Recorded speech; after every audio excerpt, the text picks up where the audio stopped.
So మీకు anterior pelvic tilt ఉన్నా are tight hip ఫ్లెక్సర్స్ ఉన్నా ఇది ఒక మంచి స్ట్రెచ్, చాలా హెల్ప్ అవుతుంది. దీన్ని మనం హిప్ ఫ్లెక్సర్ స్ట్రెచ్ అంటాం. సో బేసిక్ గా చాలా మంది రాంగ్ వేలో చేస్తూ ఉంటారు, ప్రాపర్ టెక్నిక్ తెలీదు హిప్ ఫ్లెక్సర్ స్ట్రెచ్ ఎలా చేయాలో.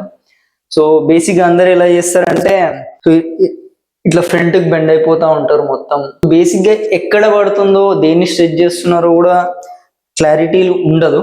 సో అసలు proper way of doing hip flexor stretch ఏంటంటే, సో ఇది 90 degrees పొజిషన్ లో ఉండాలి. ఈ లెగ్ సేమ్, ఈ లెగ్ కూడా 90 degrees పొజిషన్ లో ఉండాలి.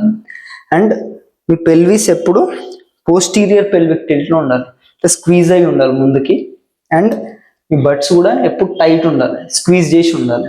దెన్ అప్పుడు మీరు ఫ్రంట్కి బెండ్ అవ్వాలి. ఇలా బెండ్ అయ్యి పొజిషన్ హోల్డ్ చేయాలి. మీరు ఎక్కువ ముందుకు వెళ్దాం అనుకున్నా మీరు వెళ్ళలేరు, ఎందుకంటే ఇక్కడ me but and me pelvis అంతా స్క్వీజ్ అయి ఉంటుంది కాబట్టి. సో ఇదంతా మీకు స్క్వీజ్ తెలుస్తుంది, ఆ స్ట్రెచ్ తెలుస్తూ ఉంటుంది. సో ఈ పొజిషన్ వరకు వచ్చి హోల్డ్ చేయాలి. ఇలా వెళ్ళాల్సిన అవసరం లేదు, ఇది ఇక్కడ లేచి ఇదంతా వెళ్ళాల్సిన అవసరం లేదు. జస్ట్ టైట్ పెట్టి ఇక్కడ వరకు వస్తే హోల్డ్ చేస్తే చాలు. Same way leg March 90 degrees posterior pelvic tilt, but squeeze, ఇలా బెండ్ చేయండి. సో ఇది correct way of doing hip flexor stretch.